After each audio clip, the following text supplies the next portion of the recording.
Hello students, કેમ છો? હું છું નિકુંજ ગણાત્રા. મારી યુટ્યુબ ચેનલ ગણાત્રા ક્લાસીસ ઉપર તમારું બધાનું સ્વાગત છે.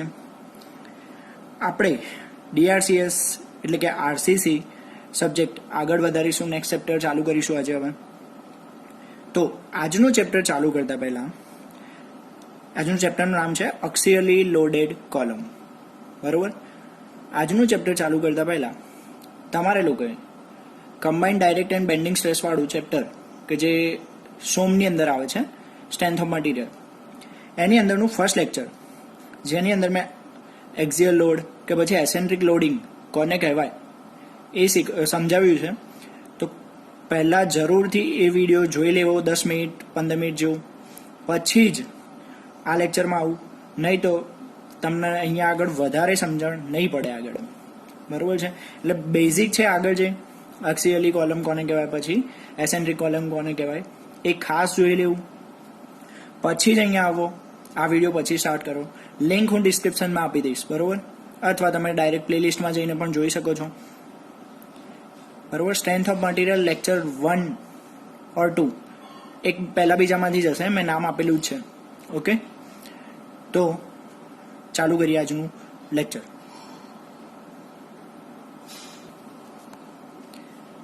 અહીંયા આપણે ચેપ્ટરનું નામ છે અક્સિયલી લોડેડ કોલમ. તો સૌથી પહેલાં જોઈએ તો કોલમ કહેવાય કોને. અહીંયા આગળ તમારે બે ટર્મ સમજવાની છે. એક છે કોલમ, બીજી છે પેડેસ્ટલ. બરોબર છે? તો જોઈએ કે કોલમ છે, અહીંયા એક ફિગર બનાવું છું. એક કોલમ છે કે જે બે સાઈડથી ફિક્સ છે. બરોબર? આ કોલમ ઉપર લોડ લાગશે તો એનું શું થશે? બકલ. બરોબર છે? આવી રીતે એનું થશે બકલિંગ. બરોબર છે? તો હવે આપણે સ્લેન્ડરનેસ રેશિયો શોધવો પડશે. જો બકલ જેટલા પોર્શનમાં, પહેલાં જોઈ લો, જેટલા પોર્શનમાં બકલ થાય કોલમનું, એટલા પોર્શનને, એટલી લેન્થ જે છે એને કહેવાશે ઇફેક્ટિવ લેન્થ, LE. બરોબર છે? Effective length. હવે સ્લેન્ડરનેસ રેશિયો શોધવા માટે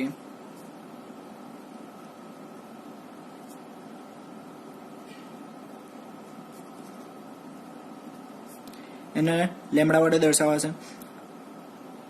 LE એટલે કે effective length upon least lateral dimension.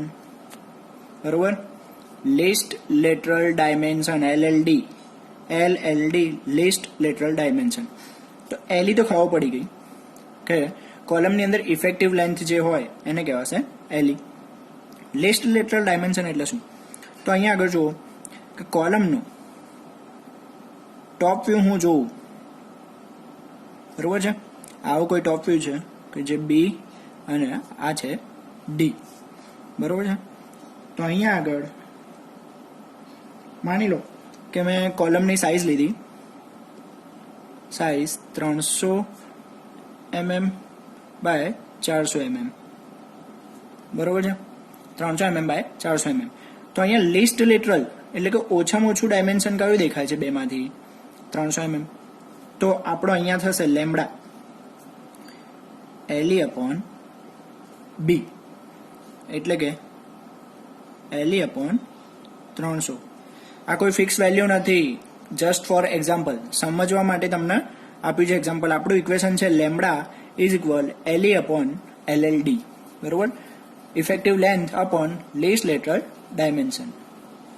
Clear છે? હવે આગળ, યસ, લેમડા શોધવાની જરૂર કેમ પડી? તો કે લેમડા એટલે કે LE upon LLD less than or equal to, સાંભળજો, less than or equal to હોય તો એને કહેવાશે પેડેસ્ટલ. બરોબર છે, એને કહેવાશે પેડેસ્ટલ. ધ્યાન રાખજો, LE upon D એટલે કે effective length upon least lateral dimension less than 3 હોય તો એને કહેવાશે પેડેસ્ટલ.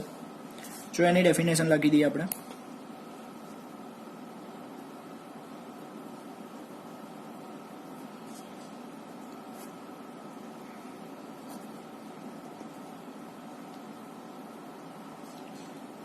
ધ્યાનથી સાંભળજો, અહીંયા મેં પેડેસ્ટલની ડેફિનેશન લખી છે, હું વાંચું છું.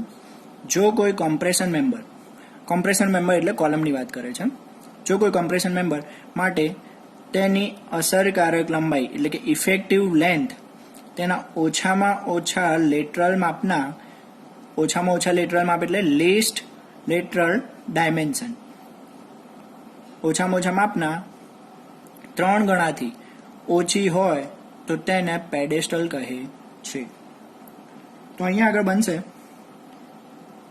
એવું કહેવા માંગે છે કે ઇફેક્ટિવ લેન્થ એટલે કે LE less than or equal to 3 into LLD. બરોબર, ડેફિનેશન તમને આવું કહેવા માંગે છે, effective length less than or equal to 3 into least lateral dimension. બરોબર, જોવા જઈએ, જો ઇક્વેશન ઉપર જે તમને દેખાય છે equation LE upon LLD less than or equal to 3. જો આપણે LLD ને શું કર્યું છે, આ બાજુ લઈ ગયા છીએ એટલે શું થયું, મલ્ટિપ્લિકેશનમાં જતા રહ્યા. જોઈ લો, એજનું એજ ઇક્વેશન છે. બરોબર, બીજું કંઈ કર્યું નથી. હવે જોવા જઈએ તો કોલમની ડેફિનેશન જોઈએ. અહીંયા આગળ કોલમની ડેફિનેશન મેં લખી છે, વાંચું છું, તમે પણ સાથે સાથે ધ્યાન આપજો ને પછી લખી લેજો. જો કોઈ કોમ્પ્રેશન મેમ્બર માટે તેની અસરકારક લંબાઈ એટલે કે ઇફેક્ટિવ લેન્થ તેના ઓછામાં ઓછા લેટરલ માપના એટલે કે લીસ્ટ લેટરલ ડાયમેન્શન કરતાં 3 ગણાથી વધુ હોય તો તેને કોલમ કહે છે. અહીંયા આગળ જુઓ, આના ઉપરથી શું બનશે, LE greater than 3 into LLD. આ તમારે ઇક્વેશન યાદ રાખી લેવાના છે બંને, જેને નીચે હું અંડરલાઈન કરું છું. બરોબર છે, LE એટલે કે effective length greater than 3 into least lateral dimension. બરોબર, એને કહેવાશે કોલમ. ક્લિયર? આ તમારે બંને યાદ રાખી લેવાના છે, મેં અંડરલાઈન કરીએ.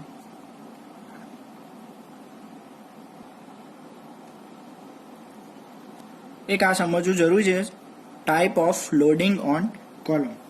તો કોલમ ઉપર કઈ કઈ ટાઈપના લોડ લાગે? એક છે અક્સિયલ, જે સેન્ટ્રલ એક્સિસ ઉપર લાગતો હોય. બીજો છે એસેન્ટ્રિક લોડ, જે સેન્ટ્રલ એક્સિસથી થોડો દૂર લાગતો હોય. તો આના માટે હજુ પણ કહું છું ફરીથી, આના માટે એકવાર combined direct and bending stress strength of material પ્લેલિસ્ટમાંથી તમને વિડીયો મળી જશે, એમાંથી લેક્ચર જોઈ લેવું, પછી જ અહીંયા આવું તો વધારે સારી રીતે સમજણ પડશે. તો કઈ કઈ ટાઈપના લોડ લાગે?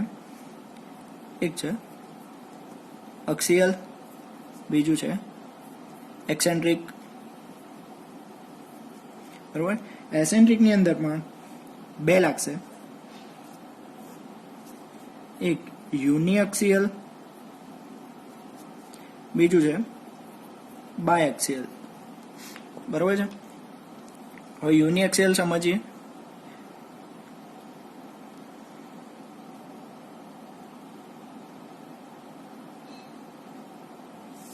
આ છે કોલમનો ક્રોસ સેક્શન. બરોબર, હવે કોલમના ક્રોસ સેક્શનમાં સેન્ટ્રલ એક્સિસથી, અહીંયા ધ્યાન આપજો, સેન્ટ્રલ એક્સિસથી કોઈ એક એક્સિસ ઉપર થોડો દૂર લોડ લાગતો હોય, કોલમની સેન્ટ્રલ એક્સિસથી કોઈ એક એક્સિસ ઉપર થોડો દૂર લોડ લાગતો હોય તો એને કહેવાશે યુનિએક્સિયલ. અને આ થશે આપણી એસેન્ટ્રિસિટી. એસેન્ટ્રિસિટીની ડેફિનેશન શું હતી કે કોલમની લોન્જિટ્યુડનલ એક્સિસ અને લોડની લાઇન ઓફ એક્શન વચ્ચેનું પરપેન્ડિક્યુલર ડિસ્ટન્સ, એને કહેવાશે એસેન્ટ્રિસિટી. એના માટે જેમ મેં કહ્યું, પેલું લેક્ચર જોઈ લેવું ડાયરેક્ટ એન્ડ બેન્ડિંગ સ્ટ્રેસનું, એમાં વધારે ડિટેલમાં સમજાવેલું છે. લિંક હું તમને ડિસ્ક્રિપ્શનમાં આપી દઈશ નીચે, બરોબર. હવે બાયએક્સિયલની વાત કરીએ તો આની અંદર જોશો તો બેમાંથી એકે એક્સિસ ઉપર, જે આ સેન્ટ્રલ એક્સિસ છે એક્સ એક્સિસ અને આ વાય એક્સિસ, બેમાંથી એકે એક્સિસ ઉપર નહીં લાગતો હોય લોડ. બંનેથી કેવું એસેન્ટ્રિસિટી થોડી થોડી મળતી હશે, બરોબર છે. આ છે ઈ એક્સ, આ છે ઈ વાય. જે વર્ટિકલ ડિસ્ટન્સ છે આને ઈ વાય કહેવાશે, આને ઈ એક્સ કહેવાશે એસેન્ટ્રિસિટી. અહીંયા આગળ જો કોઈ લોડ લાગતો હોય તો એને કહેવાશે બાયએક્સિયલ, જે બેમાંથી એક પણ એક્સિસ ઉપર લાગતો નહીં હોય. ઓકે.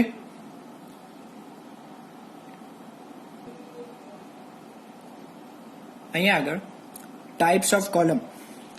ટાઈપ્સ ઓફ કોલમ જોઈએ તો 4 ટાઈપના છે, બરોબર. એના ટાઈપ્સ એક છે આકારના આધારે. આકારના આધારે એની અંદર રેક્ટેન્ગ્યુલર, સ્ક્વેર, સર્ક્યુલર, ટી શેપનો હોય કોલમ, પછી એલ શેપનો હોય, પછી સ્વસ્તિક. સ્વસ્તિક એટલે કે પ્લસ જેવી સાઇન હોય એની, એનો શેપ એવો હોય, બરોબર છે. તો બહુ ખાસ નહીં કંઈ. બ્રેસિંગના આધારે, તો બ્રેસિંગના આધારે એટલે બ્રેસ્ડ કોલમ અને અનબ્રેસ્ડ કોલમ, કે જેની ઉપર અર્થક્વેક ને વિન્ડની અસર ના થાય એને કહેવાશે બ્રેસ્ડ કોલમ, બરોબર. બ્રેસ્ડની અંદર સ્વે કોલમ સ્વે નહીં થાય, બરોબર. એટલે આવું કંઈક છે ટાઈપ. પછી છે લેટરલ રેન્ફોર્સમેન્ટ અને લોન્જિટ્યુડનલ રેન્ફોર્સમેન્ટના આધારે. આપણા માટે આ બંને 3rd અને 4th ઇમ્પોર્ટન્ટ છે, એટલા માટે આપણે ડાયરેક્ટ એના ઉપર ફોકસ કરીશું, બરોબર છે.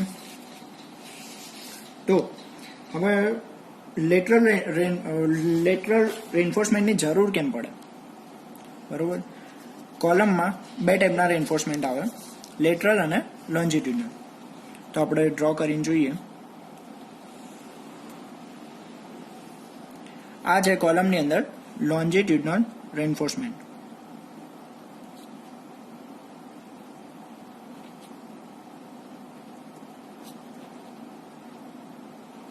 બરોબર. રેન્ફોર્સમેન્ટ. હવે જો કોલમ ઉપરથી લોડ આવશે તો શું થશે, અહીંથી કોલમ બકલ થશે. આવી રીતે પણ બકલ થઈ શકે, અથવા આવી રીતે પણ બકલ થઈ શકે. લાઇટ મેં ડોટેડ લાઇન બનાવી છે, તમને દેખાતી હશે. તો કોલમ બકલ થવાના ચાન્સ છે. લોંગ કોલમની અંદર બકલિંગ થશે, અને જ્યારે શોર્ટ કોલમ હશે, શોર્ટ કોલમ ઉપર લોડ આવશે ત્યારે આ છે શોર્ટ કોલમ, આ છે લોંગ કોલમ, બરોબર. ખાસ ધ્યાન રાખવું હું જે કહું છું એ કે લોંગ કોલમનું ફેલર કેવી રીતે થાય, બકલિંગના આધારે, બરોબર. લોંગ કોલમમાં બકલિંગ થશે ત્યારે તેનું ફેલર થશે, જ્યારે શોર્ટ કોલમમાં ફેલર શેના લીધે થશે, ક્રશિંગ, બરોબર. લોડ આવવાથી કોલમ ક્રશ થઈ જશે, ભૂકો થઈ જશે આખો કોલમનો, બરોબર. એને કહેવાશે ક્રશિંગ. તો શોર્ટ કોલમમાં ક્રશિંગના લીધે કોલમ ફેલ થશે, અને લોંગ કોલમમાં બકલિંગના લીધે. હવે બકલિંગને અટકાવવું હોય તો શું કરીશું આપણે, જે આપણા લોન્જિટ્યુડનલ રેન્ફોર્સમેન્ટ છે એને બકલ થતા અટકાવવા હોય તો લેટરલ રેન્ફોર્સમેન્ટ પ્રોવાઈડ કરવા પડશે, આવી રીતે, બરોબર. આવી રીતે લેટરલ રેન્ફોર્સમેન્ટ પ્રોવાઈડ કરવા પડશે, જેને આપણે કહીશું ટાઈઝ, TIES, ટાઈઝ. ઓકે, અહીંયા ધ્યાન આપજો.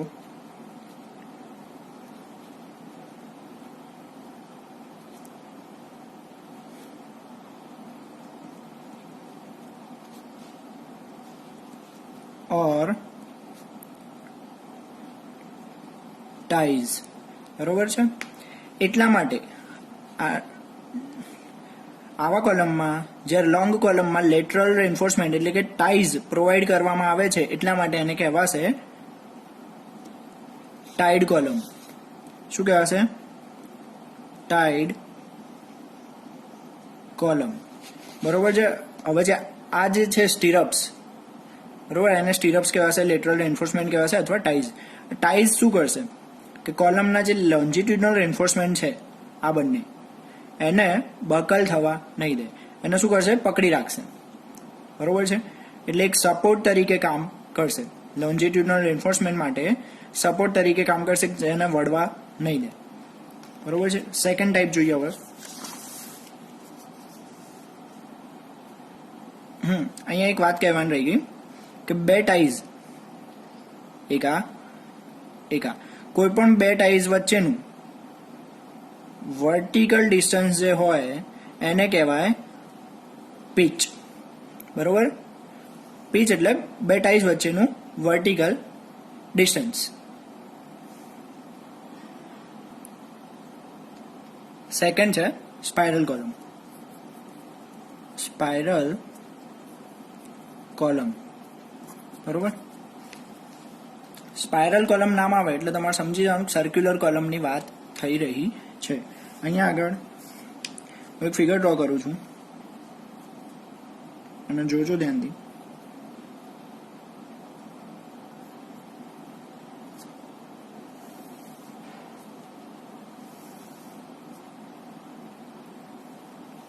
અંદરની સાઈડ છે લોન્જિટ્યુડનલ રેન્ફોર્સમેન્ટ છે.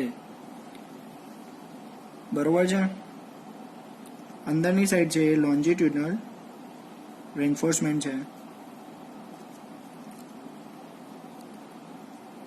અહીંયા એવું હતું, નામ આપી દઉં.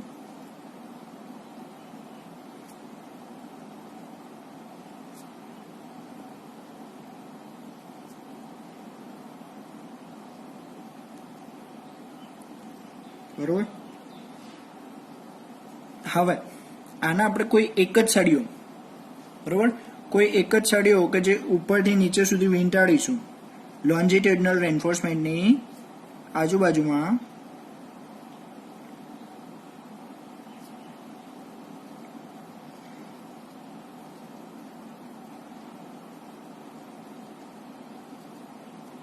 આવી રીતે.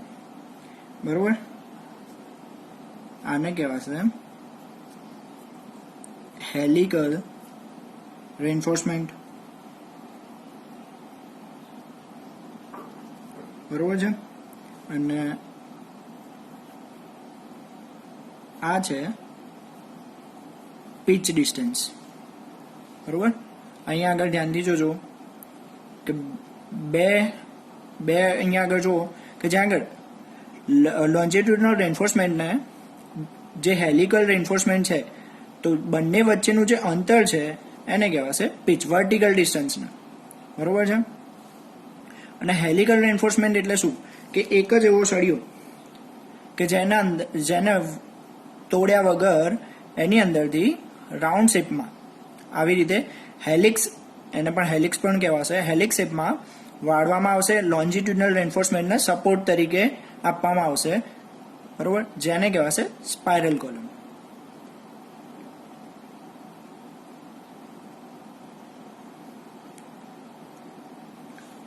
હવે છે થર્ડ કમ્પોઝાઇટ.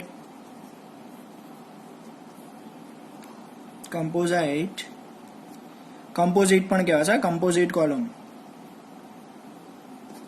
ડાયરેક્શન વાળી વાત છે. બરોબર છે. Composite column. કમ્પોઝિટ એટલે શું? પહેલા તો કમ્પોઝિટનો મિનિંગ ખબર હોવી જોઈએ. કમ્પોઝિટ એટલે બે અથવા બેથી વધારે મટીરિયલનું બનેલું હોય તેવું મેમ્બર. બરોબર.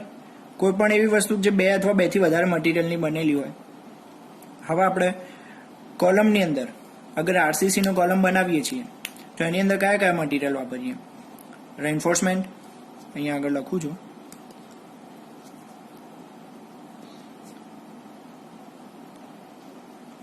આરસીસી કોલમ બનાવીએ તો કયા કયા મટીરિયલ વાપરીએ?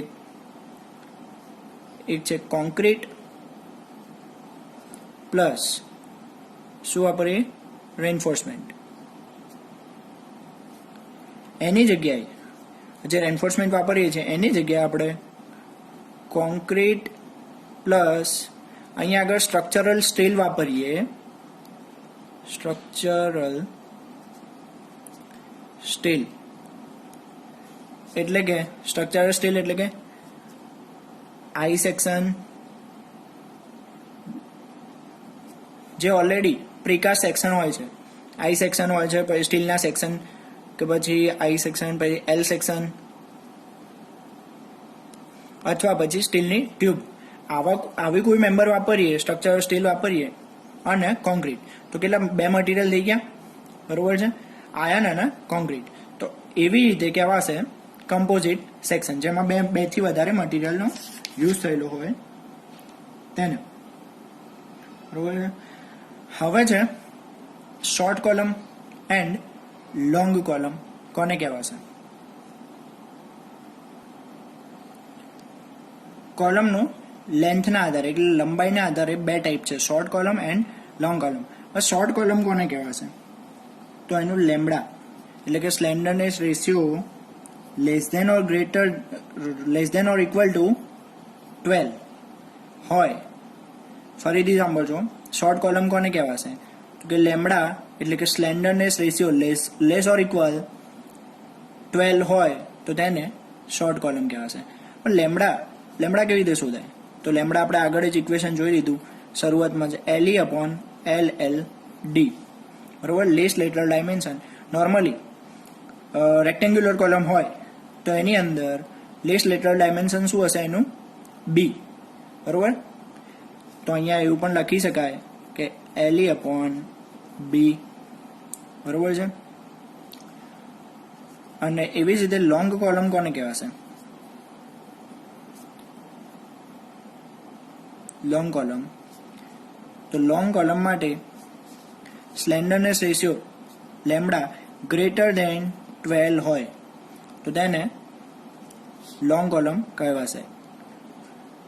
Lambda is equal LE/LLD greater than 12, બરોબર છે. આ હું અંડરલાઈન કરું છું, એ તમારે ખાસ યાદ રાખવાની. તમને MCQમાં કે એક માર્ક્સના ક્વેશ્ચનમાં પૂછી લે શોર્ટ કોલમ અને લોંગ કોલમ કોને કહેવાય, બરોબર છે. ક્યાંક પૂછી લે એક બે માર્ક્સમાં, તો ધ્યાન રાખવું આના ઉપર.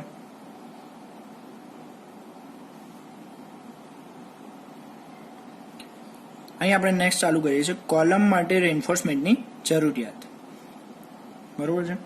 તો કોલમ માટે રેન્ફોર્સમેન્ટની જરૂરિયાતમાં તો લોન્જિટ્યુડનલ રેન્ફોર્સમેન્ટ, કોલમની અંદર લોન્જિટ્યુડનલ રેન્ફોર્સમેન્ટનો કુલ એરિયા, જે કોલમની અંદર બે ટાઈપના એરિયા હોય, એક તો છે ટોટલ એરિયા, ગ્રોસ એરિયા, એને કહેવાશે ટોટલ એરિયા અને ગ્રોસ એરિયા. ગ્રોસ એરિયા કોનું ભેગો થઈને? એક છે એરિયા ઓફ કોન્ક્રીટ અને એરિયા ઓફ કોમ્પ્રેસ્ડ સ્ટીલ, બરોબર. જોઈ લો, આવી રીતે AC plus ASC is equal AG, આવી રીતે એરિયા થશે. તો હવે મિનિમમ રેન્ફોર્સમેન્ટ માટે શું કહે છે? લોન્જિટ્યુડનલ રેન્ફોર્સમેન્ટની વાત કરું છું, અહીંયા લખી દઉં, લોન્જિટ્યુડનલ રેન્ફોર્સમેન્ટ એની વાત કરું છું. તો મિનિમમ રેન્ફોર્સમેન્ટ કેટલું થશે? મિનિમમ થશે 0.8%. કેટલું? 0.8%. કોના 8%? તો કે ગ્રોસ એરિયાના, બરોબર. કોલમનો જે ટોટલ એરિયા હશે, સ્ક્વેર હોય, રેક્ટેંગલ હોય અથવા સર્ક્યુલર, તો કોલમનો જે ટોટલ એરિયા હશે, ગ્રોસ એરિયા કેવી રીતે શોધાય? બરોબર. અહીંયા એક સાઈડમાં એક કોલમ બનાવું છું B અને D, બરોબર. તો એનો ગ્રોસ એરિયા શોધવા માટે B ઇન્ટુ D, જે આપણે રેગ્યુલર એરિયા શોધતા હોય એ જ રીતે પહોળાઈ ગુણ્યા ઊંડાઈ, બરોબર, એને જ કહેવાશે ગ્રોસ એરિયા. તો મિનિમમ એરિયા કેટલો હોવો જોઈએ લોન્જિટ્યુડનલ રેન્ફોર્સમેન્ટનો? 0.8% ઓફ ગ્રોસ એરિયા, બરોબર. અને મેક્સિમમ 6% ઓફ એજી. બરોબર, એજી મીન્સ ગ્રોસ એરિયા. તમને આ મળી જશે IS 456/2000 પેજ નંબર 48 ઉપરથી. બરોબર છે. હવે ડાયામીટર કેટલો હોવો જોઈએ? તો કે મિનિમમ ડાયામીટર, અહીંયા નેક્સ્ટ પેજ ઉપર લખું, ડાયામીટર ઓફ લોન્જિટ્યુડનલ રેન્ફોર્સમેન્ટ. તો ડાયામીટર કેટલો હોવો જોઈએ લોન્જિટ્યુડનલ રેન્ફોર્સમેન્ટનો? તો મિનિમમ ડાયામીટર 12 mm હોવો જોઈએ. 12 mm થી ઓછા ડાયામીટરનો સળિયો યુઝ નહીં કરવાનો. ક્લિયર? નોર્મલી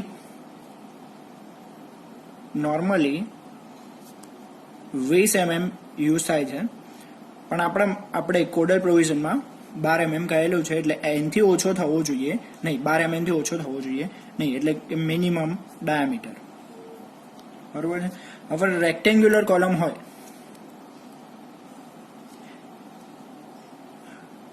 રેક્ટેન્ગ્યુલર કોલમ માટે મિનિમમ નંબર ઓફ રેન્ફોર્સમેન્ટ, શું કહું છું, મિનિમમ નંબર ઓફ રેન્ફોર્સમેન્ટ કેટલા હોવા જોઈએ? તો કે 1, 2, 3, 4. એટલે કે રેક્ટેન્ગ્યુલર કોલમ માટે 4 સળિયા, 4 બાર્સ, મિનિમમ 4 બાર્સ પ્રોવાઈડ કરવા જરૂરી છે.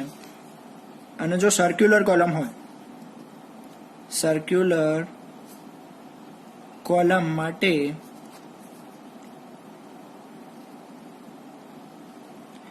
6 bars, minimum number of bars કેટલા હોવા જોઈએ? 6.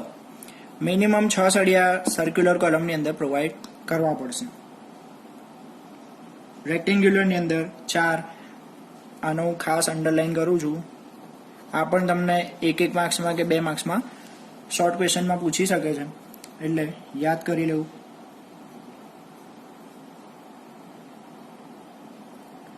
આગળ આપણે લોન્જિટ્યુડનલ રેન્ફોર્સમેન્ટની વાત કરી. હવે આવ્યું લેટરલ રેન્ફોર્સમેન્ટ. લેટરલ રેન્ફોર્સમેન્ટને બીજું શું કહેવાય? ટાઈસ પણ કહેવાય. બરોબર? તો એની વાત કરીએ તો એના માટે એક છે પીચ.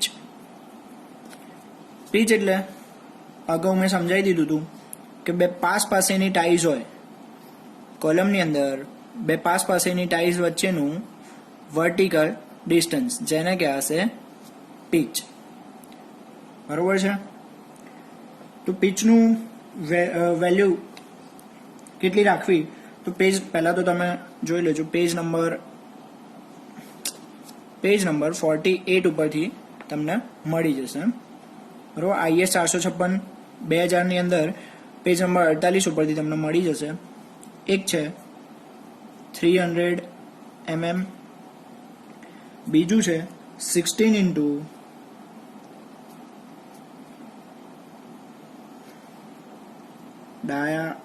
diameter of smaller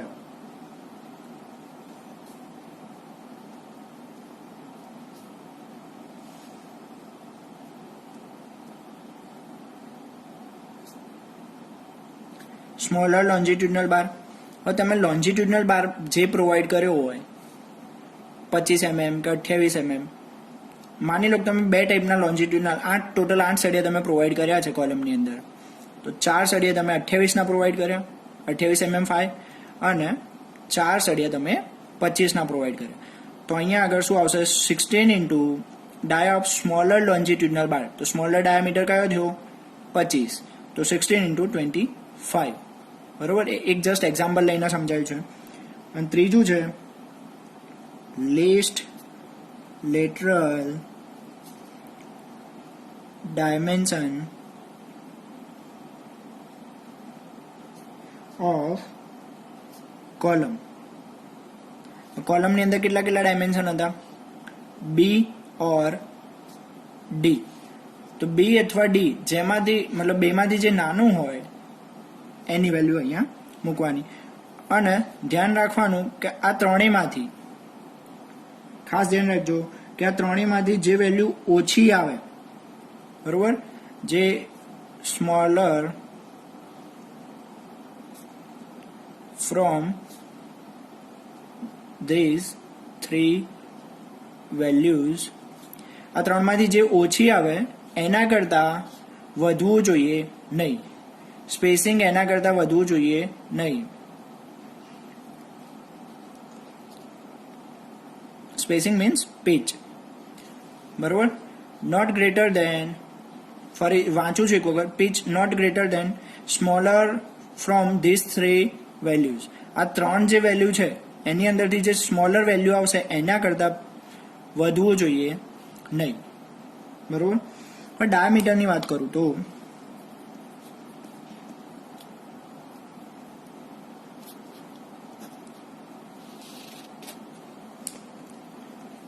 જે આપણે લેટરલ ટાઈઝ વાપરીએ છીએ એના ડાયામીટરની વાત કરું તો ફર્સ્ટ છે 1/4 into diameter of largest longitudinal bar, બરોબર. Largest longitudinal bar 1/4 into diameter of largest longitudinal bar. હવે લાર્જેસ્ટ કયો?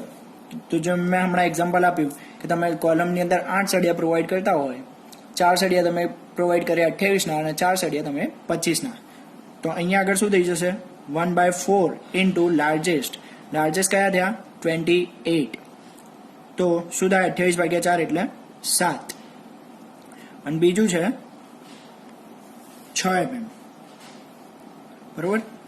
હવે આ બેમાંથી જે વધારે આવે, બરોબર, આ બેમાંથી જે વધારે આવે આન્સર એના કરતાં ઓછું પ્રોવાઈડ નહીં કરવાનું, બરોબર.